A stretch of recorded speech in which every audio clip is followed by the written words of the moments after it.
Good afternoon, and welcome to Hand-Wavy Chemistry. Today, it's problem time, where we answer chemistry questions. Today's question comes from the subreddit ChemHelp and relates to the way that organic chemists use curly arrows to describe reaction mechanisms.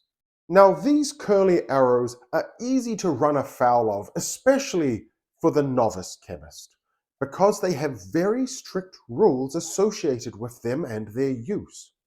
The most important rule: a double-headed arrow always shows the movement of two electrons. It's very tempting to say, oh, an atom is moving from here to there, I'll just draw an arrow to show it, especially for something like a hydrogen migration.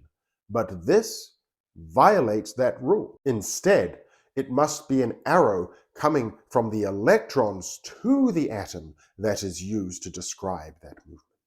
Now, I have waited about a week before making this video because per that subreddit's rules, posts there are to receive hints and guidance and not just have your homework done for you. So now, let's jump in and get started. Here we have the first question. We're asked to draw the products for the reaction shown, and there is a reminder that electron flow is indicated with those curved arrows. But what does this mean, and how can we predict the product?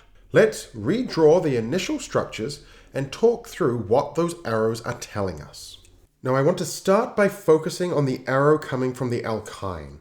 This is telling us that two of the electrons currently involved in that carbon-carbon triple bond are going to come over and bond to the nitrogen. So you can think of it as this bond coming down and connecting to this nitrogen. At the same time, because nitrogen cannot have more than 8 electrons, the 2 electrons in one of the bonds over here must move onto the N+. Finally, rather than ending up with a positive charge on this carbon over here, we're going to have a lone pair come through and attack it. Doing so, we end up with a cyclization, and our final product would look like this. Now, to further try and illustrate this movement of electrons, I've made an animation, which will hopefully help you to visualize and see the way that all of these different bonds and lone pairs shift at once.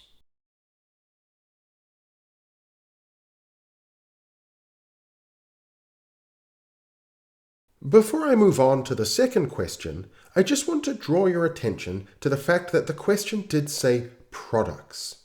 And had our alkyne not been symmetrical, we would have expected there to be multiple products formed. For example, if we had had prop-2-ine reacting with the methyl azide, then there would be two main products expected. The first would have both methyl groups on the same side of the product, and the other one would have the methyl groups on opposite sides of the product. The second question is very similar to the first. We are once again asked to pay attention to the curved arrows and draw all the products, both organic and inorganic, for the following reaction. I'm going to start by once again drawing out the molecules involved. Drawing out the molecules is useful because it helps give you a feel for the electron movement. So the first bit, we're going to have the nitrogen lone pair move in and attack that carbon atom. And at the same time, we're going to break this bond and move those electrons to the bromine. Now, I feel like the person that wrote this question gave a little bit of a hint in that the CH3s are just written with the hydrogen right up against the carbon. But the nitrogen-hydrogen bonds have been drawn out explicitly. And that's because we're not done yet. We could have one of the lone pairs on our bromide attack one of the hydrogens, like this. And when it does so, we could break the hydrogen-nitrogen bond and get rid of all of the charges involved. This would give us the following products: hydrogen bromide and diethylamine. This step, where the bromide comes and takes a proton, is a classic example of where it's very easy to accidentally use an arrow in the wrong direction and say the hydrogen moves. But we must always make sure that our arrows show the movement of electrons.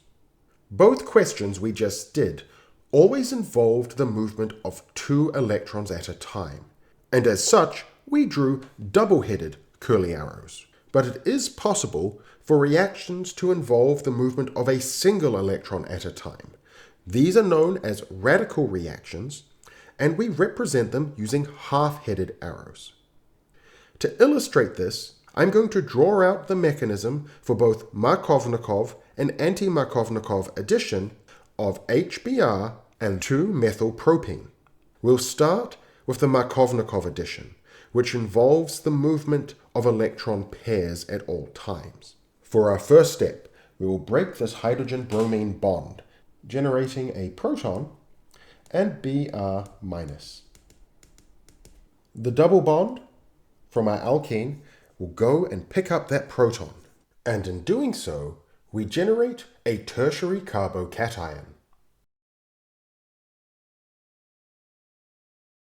which our bromide can come and react with, giving us the major product of 2-bromo-2-methyl-propane.